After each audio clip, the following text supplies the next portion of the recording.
অতি উৎসাহী কোনো কর্মকাণ্ড কিন্তু ভালো না, বিপদ বাড়াবে। গতকালকে মাত্র ট্রাম্পের মধ্যস্থতায়, আমেরিকার মধ্যস্থতায় আপনার পাকিস্তান এবং ভারতের মধ্যে যুদ্ধবিরতির খবর আমরা যখন শুনলাম, দুই দেশ দাবি করছে যে আমরা জিতা গেছি। ভালো কথা, পাবলিক কিছু মন্ডা মিঠাই খাইলো, জিলাপি টিলাপিও খাইলো। তারপরে আমরা দেখলাম যে একদম সামরিক পর্যায় থেকে শুরু করে কূটনৈতিক পর্যায় বা জাতীয় নিরাপত্তা পর্যায় পর্যন্ত সেখানে কিছু নির্দেশনা দেওয়া হলো। সারা পৃথিবী সাধুবাদ জানানো শুরু করলো, এর মাঝখানে ঘটনা ঘটে বসলো। এখন এই দোষটা পাকিস্তানের উপর চাপিয়েছে ভারত। ভারতের বক্তব্য, আমরা যখন এই নিউজটা করছি তখন আমি সম্ভবত ঘন্টা দুয়েক পরে নিউজটা করছি, যে যুদ্ধবিরতি ঘোষণা করার পর, নির্দেশনা দেওয়ার পর ভারত নিয়ন্ত্রিত যে জম্মু কাশ্মীর আছে, সেই জম্মু কাশ্মীরের শ্রীনগরে রাতে বিকট বিস্ফোরণের শব্দ শোনা গেছে। এখন এই বিস্ফোরণের শব্দ কখন হয়? যখন কোনো ক্ষেপণাস্ত্র অথবা আর্টিলারি হামলা হয়। এবার এই হামলা কি কোনো জনবসতিতে পড়লো, সামরিক ঘাঁটিতে পড়লো, নাকি খালি জায়গায় পড়লো, ডাজেন্ট ফ্যাক্ট, ভারতের জমিনে এসে পড়ছে, এটাই ফ্যাক্ট। তো বলা হচ্ছে যে ভারত সরকারের একটি সূত্রর বক্তব্য হচ্ছে, অভিযোগ, যুদ্ধবিরতি ঘোষণার মাত্র কয়েক ঘন্টার মাথায় পাকিস্তান ভারতে আর্টিলারি অথবা ক্ষেপণাস্ত্র নিক্ষেপ করেছে, অথবা ড্রোন হতে পারে।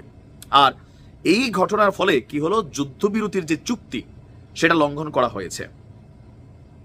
বুঝতে পারছেন? আচ্ছা, শ্রীনগরে বার্তা সংস্থা এএফপির কর্মীরা আপনার বিকট শব্দে বিস্ফোরণের শব্দ শুনেছেন। এএফপি কিন্তু আন্তর্জাতিক গণমাধ্যম, তারা বলছে তারা শ্রীনগরের এখানে ছিল।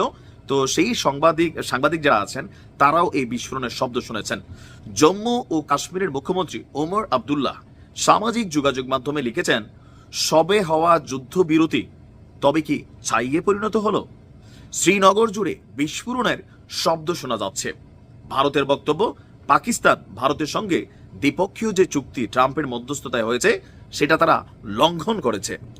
কর্তৃপক্ষ, বাসিন্দা এবং প্রত্যক্ষদর্শীদের বরাতে বার্তা সংস্থা রয়টার্স বলছে, তার মানে ঘটনা সত্য। আন্তর্জাতিকভাবে মিডিয়াগুলো কিন্তু এই নিউজগুলোকে কাভার করছিল কয়েকদিন যাবত, যে শ্রীনগর এবং জম্মুতে বিস্ফোরণের কয়েকটি শব্দ শোনা গেছে এবং জম্মুর আকাশে রাতের বেলায় গোলা বারুদ ও ঝলকানি দেখা গেছে, যা আপনার মানে আর্টিলারি ক্ষেপণাস্ত্র অথবা ড্রোন ঘটনার সাথে হুবহু মিলে যাচ্ছে।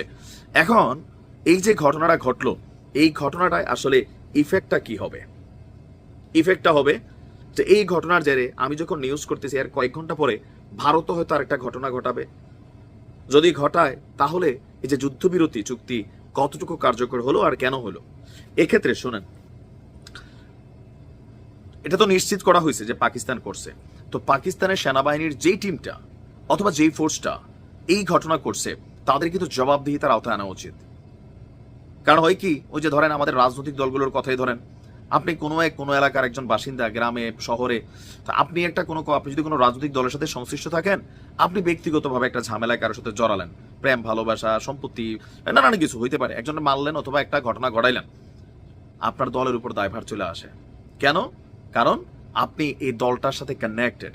সো পাকিস্তান আর্মির কোনো সেনা সদস্যরা যদি এই ধরনের কোনো পদক্ষেপ নিয়ে থাকে তাহলে এটা পাকিস্তান দেশটার উপর চলে গেল। ভারত বলছে যে ভাই তারা যুদ্ধবিরতি চুক্তি লঙ্ঘন করছে, যদিও পাকিস্তানের পক্ষ থেকে আমি যখন নিউজটা করছি তখন কোনো আমরা এটার ব্রিফিং অথবা ব্যাখ্যা পাইনি যে আসলে তারা করছে নাকি ভারত আগের মতোই।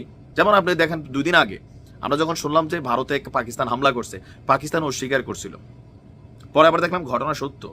তো ওই সময়ের প্রেক্ষাপটে একটা, এখন আর আরেকটা, এটাতে পাকিস্তানের প্রতি বিশ্ব নেতৃত্ব যারা তারা কিন্তু খেপবে, 100% খেপবে।